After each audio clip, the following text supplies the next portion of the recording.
Good morning students, welcome to scholars public school Jaora. Here is Hemant. So अब तक हम class 7th के लिए नया चैप्टर जिसका नाम है सॉइल हम पढ़ना शुरू कर चुके थे।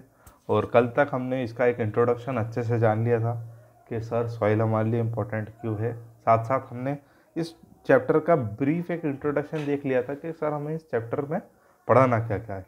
आज हम इसके सिग्निफिकेंस जानेंगे सॉइल की। सो शुरू करते हैं आज का लेक्चर। उससे पहले हम लोग एक एक्सपेरिमेंट है जो छोटा सा हमें बताया गया था इसके अंदर। सो देखिए, एक कंटेनर है, थोड़ा हम जिसे बोल सकते हैं बर्नी है। आपने बर्नी के अंदर अपने आसपास से लाई गई मिट्टी उसमें आपने फिल करी, और ध्यान रहे हाफ फिल करेंगे उसको, ठीक है। उसके अंदर हमने एक कंटेनर डाला।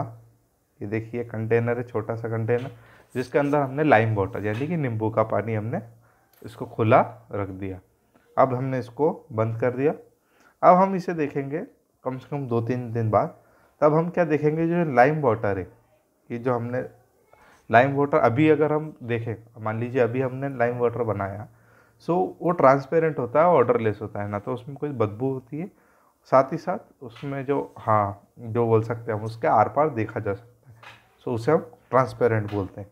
सो जब हम इसको 2-3 दिन बाद देखेंगे तो ये किस तरीके का हो जाएगा, it turns milky. So reason behind it, so हमारे नीचे लिखा हुआ है रीज़न। सो देखिए, soil content many microscopic animals, ठीक है। ये देखिए ये छोटे छोटे एनिमल्स, और आपने अभी बारिश के मौसम में आपने देखा होगा मिट्टी में से बहुत छोटे छोटे से कीड़े मकोड़े बाहर निकलते हैं। They are confirmed by the change in colour of the lime water in a container. इस बस हमें कन्फर्म कैसे हुआ कि जैसे ही लाइम वाटर किस में चेंज हो गया, milky change turns into milky, जिसकी वजह से क्या हो गया, हमें पता लग गया कि ये जो एनिमल्स है, माइक्रो एनिमल्स है, ये इसमें प्रेजेंट है। Because the animals present in a soil take oxygen and release carbon dioxide as a waste product. आप लोगों को अच्छे से पता है कि जितने भी एनिमल्स है इस दुनिया में वो क्या करते हैं, ऑक्सीजन को गेन करते हैं और carbon dioxide as a waste छोड़ते हैं। तो ये एनिमल भी यही कर रहे थे, carbon dioxide as a waste product छोड़ा। तो just as the human other animals same चीज़ करते हैं। So the lime water turns milky because carbon dioxide produced by the organism in the soil combined with the lime water to produce chalk.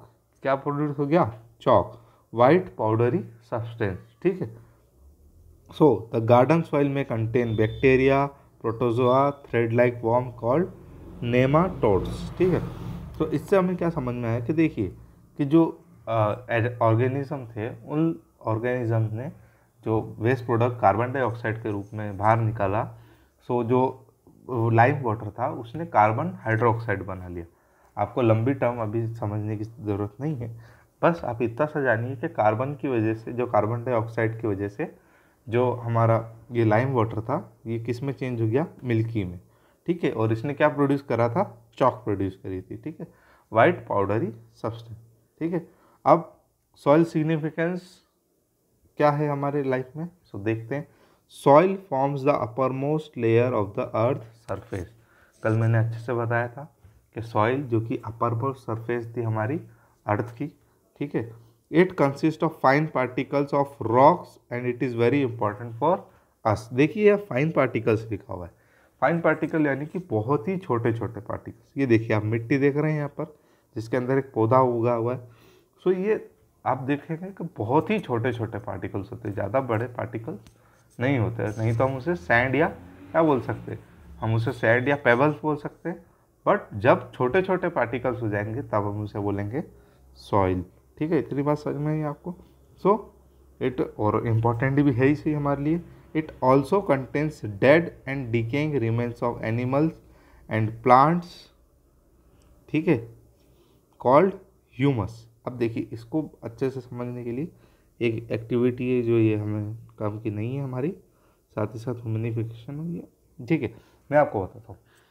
आप देखेंगे कि जो animals होते हैं जो हम देखते हैं हमारे आसपास, अगर उनकी डेथ हो जाती है तो वो हम जैसा हम इंसानों का होता है कि हम इंसानों को जला देते हैं, बट एनिमल्स ऐसा नहीं कर पाते। सो वो वहीं मरे हुए रहते हैं कुछ दिन बाद वो वहाँ से गायब हो जाते हैं। कैसे हो जाते हैं कि जो उनका जो ह्यूमस बनता है, जो उनके जो वाटी पार्टिकल्स होते हैं वो टूट कर मिट्टी में मिल जाते हैं। आपने देखा होगा कि पेड़ पौधे, तो पेड़ पौधों की जो पत्तियाँ गिरती है वो भी कैसी खुद ब खुद मिट्टी में मिल जाती है ऑटोमेटिकली। सो ये क्या पॉसिबल हो रहा है कि ये जो डेड और डिकेइंग मटेरियल है ये किस में चेंज हो जाएंगे, ह्यूमस में। क्या बोलेंगे हम इसे, ह्यूमस को, जो कि बहुत ही इंपॉर्टेंट होता है खेती के अंदर। ह्यूमस बहुत ही इंपॉर्टेंट होता है। So it is a living and ever changing ecosystem. अब देखिए ये इकोसिस्टम क्या है कि हमारे आसपास हम, जानवर, पेड़ पौधे, ये सब एक इकोसिस्टम का पार्ट है। हर एक जानवर या पौधा या इंसान किसी न किसी पर डिपेंडेंट है। जैसे हम इंसान किसी पौधे पर डिपेंडेंट है, वो पौधा किसी वाटर पर डिपेंडेंट है, और जो कि एक और एनिमल कोई और होगा वो किस पर डिपेंडेंट है, प्लांट्स पे। सो ये सब एक दूसरे पर डिपेंडेंट है। सो इस डिपेंडेंसी को हम क्या बोल सकते हैं, इकोसिस्टम। ठीक है। Healthy soil contain many micro and macroscopic organism. अब माइक्रो यानी कि छोटे और मैक्रो यानी कि थोड़े से बड़े।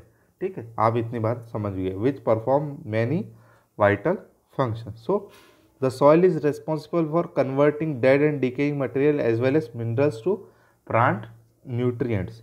अब ये बड़ा इंपॉर्टेंट है हमारे लिए कि सर हम जो देखते हैं सर कि जो खाद डालते हैं, आप आजकल बहुत ज़्यादा ऑर्गेनिक खाद का जो एक ट्रेंड है वो बहुत सेट हो रहा है, जिससे क्या होता है कि आजकल लोग ऑर्गेनिक खाद ज़्यादा प्रेफर करते हैं। तो ऑर्गेनिक खाद बनती कैसे, कि जो भी हमारा सड़ा दिया जाता है गड्ढे के अंदर, जितना भी कचरा है उसको एक गड्ढे के अंदर डाल दिया जाता है, उस गड्ढे को ढक दिया जाता है।